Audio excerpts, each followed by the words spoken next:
সাত দিচ্ছি গুণ স্যার এখন। 366। 366 সমান ওই লিপ ইয়ার উম, গুলা। মানে কতটা দিন আছে? হুম, ওই যে যে লিপ ইয়ার গুলো ধরলাম হ্যাঁ, ওখানে। 2562। হুম, আর লিপ ইয়ার বাদে কতগুলো বছর ছিল? এই সাতটা তো লিপ ইয়ার, লিপ ইয়ার লিপিয়ার বাদে। বাদে আরো 2 বছর ছিল, লিপিয়ার বাদে আরো 2 বছর ছিল 300 কি বলে। হ্যাঁ, ওরকম বছর কয়টা আছে? 2001 সাল আছে। স্যার সাত দিলেন কেন? আমরা তো 6টা লিপিয়ার পাইছি। না, সাতটা পেয়েছি। 2000 সাল লিপ ইয়ার কিনা বলো তো? জি স্যার, 2000 সাল লিপিয়ার। 2000 সহ কিন্তু আমরা সাতটা পাবো। এই যে ও দেখো, আচ্ছা স্যার, বুঝতে দুই পারছি। হাজার সহ সাতটা পাবো।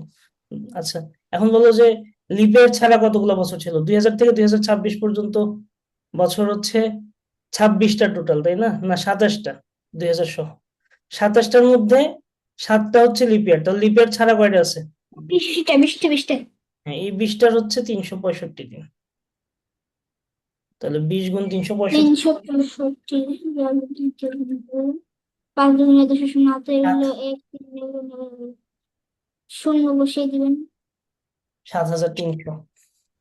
তাহলে আমার 2000 থেকে 2026-এর মধ্যে যতগুলা দিন আছে, আমি যদি এইগুলাকে যোগ করি, সবগুলা দিনের যোগফল এখানে চলে আসতেছে না? মানে এর মধ্যে সবগুলা দিন চলে আসছে এর মধ্যে। Yes sir. তাহলে হচ্ছে 2562, আর এটা যোগ করলে আমরা পাবো 9862। তার মানে তুমি যদি মিনিমাম 9862 জন নাও, তুমি শিওরলি বলে দিতে পারবা ওদের বার্থডে একদম ইয়ার ইয়ার সহ, মাস সহ, তারিখ সহ হুবহু মিলে যাবে। বুঝতে পারছো? High high. এই এই আমি একটু ভুল। মান 9862 হচ্ছে এক্স্যাক্টলি দিনের সংখ্যা। তাহলে তোমার কি করতে হবে? এর চেয়ে একটু বেশি নিতে হবে। হ্যাঁ, ভেরি গুড, 863 জনকে নিতে হবে। তাহলে হয়ে যাবে। এই টাইপের ম্যাথ কিন্তু থাকে প্রাইমারি লেভেলে, অনেক ছোট ছোট এই টাইপের ম্যাথ থাকতে পারে। এগুলো মানে ইজিলি আনসার করতে পারবে ইনশাল্লাহ। বছরের পার্থক্য, 200 বছরের পার্থক্য বলে তা এত তো। এরকম দিবে না, তুমি যেরকম মানে এত বেশি চিন্তা করো না আল্লাহর মতে। মানে যেগুলো ইজি থাকবে ওগুলো পারতে হবে, আর যেগুলো বেশি হার্ড থাকবে ওগুলো সবার জন্যই কঠিন হবে। সো এখন জাস্ট ইম্পর্টেন্ট জিনিসগুলোর দিকে আমরা একটু বেশি ফোকাস দিব। আচ্ছা, এখন এখানে একটা গতবারের প্রশ্ন অনেক হার্ড হয়েছে সিলেট হ্যাঁ, বিভাগে। 2024-এর কোশ্চেন, লাস্ট বারের কোশ্চেন অনেক হার্ড ছিল একটু। আচ্ছা, এটা দেখো, এই কোশ্চেনটা হচ্ছে 1 থেকে 2020-এর মধ্যে বিভিন্ন সংখ্যা নিচ্ছে। হুম। এই সংখ্যা সর্বোচ্চ একবার নিতে পারবে, অর্থাৎ একটা একবারই নিতে পারবে। আর না নিলেও চলবে। নিলে অন্তত কতগুলো সংখ্যা নিলে তুমি নিশ্চিত হয়ে বলতে পারবে যে সেখানে 5টি সংখ্যা আছে যাদের যোগফল 1012 অপেক্ষা বেশি। সো এই ম্যাথটা অনেকভাবে করা যায়, বাট সহজ যে এবং অনেক তাড়াতাড়ি করার উপায় হচ্ছে 5টি সংখ্যা যাদের যোগফল 1012 অপেক্ষা বেশি জানতে চাচ্ছে। সো 5টি সংখ্যার যোগফল যদি 1012 হয়, আমাদের দরকার এর চেয়ে বেশি। তাহলে ওই সংখ্যাগুলোর গড় বের করলে আমরা হচ্ছে একটা আইডিয়া পাই। সো গড় কিভাবে বের করি? যোগফলকে ভাগ দিই। গড় বার, হ্যাঁ, এই সংখ্যাগুলো সমষ্টি ভাগ সংখ্যাগুলো আর কি। এই কাজটাই করতেছি। 1012-কে যদি 5 দিয়ে ভাগ করি, তুমি তাহলে ভাগ 202 সামথিং এরকম পাবা, অর্থাৎ 202। ধরো 5টা সংখ্যা, তো 202-কে যদি তুমি মাঝখানে রাখো গড় হিসেবে, তাহলে এই পাশে থাকবে আরো দুইটা সংখ্যা, এই পাশে থাকবে আরো দুইটা সংখ্যা। মানে 200, 201, 202, 203, 204। এদের গড় কত? এদের গড় হচ্ছে 202। এটা কেন করলাম দেখো, এখন মজার জিনিসটা আসবে। তুমি যদি 1 থেকে, এরকম নিলয় যে কাজটা করতেছে, 1 থেকে ধরো একদমও 204 পর্যন্ত এরকম হচ্ছে সংখ্যা নিছে। এখন আমাদের কোশ্চেন জানতে যাচ্ছে যে এমন 5টি সংখ্যা নিতে হবে যেন যোগফল 1012 অপেক্ষা বেশি আসে। এখন তুমি বলো যে 1 থেকে 204 পর্যন্ত নেওয়ার পরে 1012-র চাইতে যদি বেশি পাইতে চায়, আমার ফোকাস কি এই বড় সংখ্যাগুলোর দিকে হবে, নাকি 1 2 3 এগুলো ছোট সংখ্যার দিকে হবে? আমার তো দরকার জি স্যার, বুঝি নাই, আবার বলেন। আবার বলি, 1 2 3 এইভাবে ধরো আমরা হচ্ছে 204 পর্যন্ত লিখছি। এখন আমাদের দরকার হচ্ছে যে কোনো 5টা সংখ্যা নিব, ওই 5টা সংখ্যার যোগ করে আমাকে নিশ্চিতভাবে যোগফলটা 1012 থেকে বেশি করতে হবে, বেশি করতে হবে। তাহলে যদি যোগফল, 1000 এরা কন্টিনিউয়াস 1012 থেকে যদি যোগফল বেশি করতে হয়, আমার ফোকাসটা কই হবে? বড় সংখ্যাগুলোর দিকে হবে নাকি ছোট সংখ্যাগুলোর দিকে হবে? বড় সংখ্যাগুলো। হ্যাঁ, বড় সংখ্যাগুলোর দিকে হবে। Very good. তাহলে 1 থেকে 204 পর্যন্ত যদি আমি নেই, এখানে সবচেয়ে বড় 5টা সংখ্যা কি? 200 থেকে 204, এই কয়টাই তো, তাই না? বিশাল। তাহলে তুমি এবার দেখো, 200 থেকে 204 পর্যন্ত এইগুলো যদি তুমি যোগ করো, 200 যোগ 201, হ্যাঁ, 1000 ইয়া আসে, 1015। 1015 আসে? না, দেখো, একটু দেখো, আবার আবার 200 যোগ 201 যোগ 202 যোগ 203 যোগ 100 প্লাস 4, 201 প্লাস 1010 202। আসে। জি। এই যে এই কয়টা যোগ করলে 1010 আসে। সবচেয়ে আমরা যদি এইটাকে গড় ধরে, এই যে এটাকে গড় ধরে এই 204 পর্যন্ত নিয়ে 200 থেকে 204 যোগ করি, এই যে এই কয়টা যোগ করি, 1010 আসে। তাহলে কি আমার এখনো, আমি 1012-র চেয়ে বেশি পাইছি না কম পাইছি বলো? জি স্যার, 1012 থেকে কম পাইছি। তার মানে কি আমাকে এরপরে আরেকটা বড় সংখ্যা নিতে হবে? জি। ওই যে আমরা যে কিছুক্ষণ আগে দেখলাম যে 7 দিন হইলে তো একদম সবাই সবগুলোতে একটা একটা করে হয়, কারোর সাথে কারো মিলে না। তো 7-এর চাইতে 1 বাড়াইতে হবে। তাহলে 204-এর পরে আরেকটা সংখ্যা নিলে আমি শিওরলি বলতে পারবো। সো আমার কত পর্যন্ত যাইতে হবে বলতো? 205 পর্যন্ত যাইতে হবে। যদি 205 পর্যন্ত যাই, তাহলে আমি কি বলতে পারবো? শিওরলি বলতে পারবো যে এখান থেকে তুমি যদি সবচেয়ে বড় 5টা সংখ্যা নাও, যেখানে 5টা সংখ্যা অবশ্যই আছে বড়, যেগুলার যোগফল 1012 থেকে বেশি। কারণ 204-এর পর্যন্তই তো আমরা 1010 পাইছিলাম, এরপরে যদি 205 যোগ হয়, অবশ্যই অবশ্যই 1010-এর চাইতে বেশি পাবো, মানে 1012-র চাইতেও বেশি পাবো। বুঝতে পারছো? জি স্যার। ওকে। আচ্ছা, এবার হচ্ছে আমরা এই ম্যাথটা একটু দেখি। এই ম্যাথটা দেখার আগে তোমাকে এই আইডিয়াটা ক্লিয়ার করি। ধরো আহ সংখ্যা দিয়ে উদাহরণ দিই। 3 দিয়ে আমরা 9-কে নিঃশেষে ভাগ করতে পারি। আবার একইভাবে 3 দিয়ে আমরা, হ্যাঁ, 6-কেও জি স্যার। নিঃশেষে ভাগ করতে পারি। আচ্ছা, 3 দিয়ে যদি 9-কে নিঃশেষে ভাগ করা যায়, আমি যদি 9-এর সাথে যে কোনো একটা পূর্ণ সংখ্যা গুণ করি, 7, ধরো, কথার কথা, এই 63-কেও কি 3 দিয়ে ভাগ করা যায় কিনা বলো? জি স্যার। আমি যদি এই 6-এর সাথে আমার ইচ্ছা মতো আরেকটা সংখ্যা গুণ করি, 48, এটাকেও 3 দিয়ে ভাগ করা যায় কিনা বলো? যায়। কম নয়। যায়। তার মানে যে দুইটা সংখ্যাকে 3 দ্বারা ভাগ করা যাইতো, ওদের সাথে আমি যদি অন্য কিছু গুণও করি, তাও এটাকে 3 দিয়ে ভাগ করা যায়। ওকে, এইটুকু ক্লিয়ার?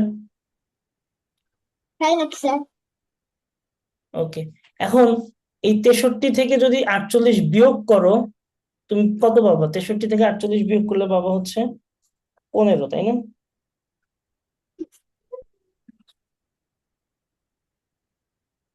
5 আর হচ্ছে 1, 15। এই 15-কেও কি 3 দিয়ে ভাগ করা যায় কিনা বলো নিঃশেষে? জি ভাগ স্যার। ভাগ করা যায়। ওকে। সো এই আইডিয়াটা দিয়ে আমরা এই ম্যাথটা করে ফেলতে পারবো। দেখো, এবার হচ্ছে কোশ্চেনটা একটু দেখি। কোন ধনাত্মক পূর্ণ সংখ্যা n এর জন্য 5n+3 আর 8n+1 এর গসাগু 1-এর চেয়ে বড়। গসাগু এক্স্যাক্টলি কত আমাকে বলে নাই, বাট বলছে 1-এর চেয়ে বড় হবে গসাগু। কার কার? 5n+3 আর 8n+3। আচ্ছা, আমি যদি বলি 5 আর 10-এর গসাগু হচ্ছে, 5 আর 10-এর গসাগু 5 অবশ্যই। এর মানে কি? 5 অবশ্যই। এই 5-কে 5 দিয়েও ভাগ করা যায়, 10-কেও 5 দিয়ে ভাগ করা যায়, তাই না? Yes sir. তাহলে আমি যদি এই কোশ্চেনে ধরে নেই যে 5n+3, এইটা, আর হচ্ছে 8n+1, এই সংখ্যার গসাগু হচ্ছে এক্স ধরে নেই, এর মানে কি এক্স দিয়ে 5n+3-কেও ভাগ করা যাবে, এক্স দিয়ে 8n+1-কেও নিঃশেষে ভাগ করা যাবে, তাই না? Yes sir. ওকে। এখন আমার এন এর যে এন যে টার্মটা আছে, এন এন হচ্ছে ডিস্টার্ব এখানে, কারণ আমার এক্স এর মান বের করতে গেলে এখন কি এক্স এর মান বের করার জন্য এন চলে আসতেছে, বাট আমার তো গসাগুর মধ্যে এন থাকবে না। সো এনটাকে রিপ্লেস করার জন্য একটা টেকনিক আমরা ফলো করব, যেটা কিছুক্ষণ আগে তোমাকে দেখালাম। আমরা এখন পর্যন্ত বলতে পারতেছি যে এক্স দিয়ে নিঃশেষে 5n+3 কে ভাগ করা যায়, নিঃশেষে ভাগ করা যায়। একইভাবে এক্স দিয়ে 8n+1 কেও নিঃশেষে ভাগ করা যায়। যদি এটা করা যায় তাহলে আমরা এটা বলতে পারি কিনা তুমি আমাকে বলো যে এক্স দিয়ে 5n+3 কে যদি ভাগ করা যায়, এক্স দিয়ে 8 একটা এক্সট্রা গুণ করে দিলাম, 8 × 5n+3 কে ভাগ করা যাবে কিনা। Yes sir. কিছুক্ষণ আগে তোমাকে দেখাইছিলাম যে কোনো একটা পূর্ণ সংখ্যা গুণ করলে, জি স্যার। কেন এই গুণ করলাম, কারণ এই যে এখানে 8 আছে। করা যাবে স্যার।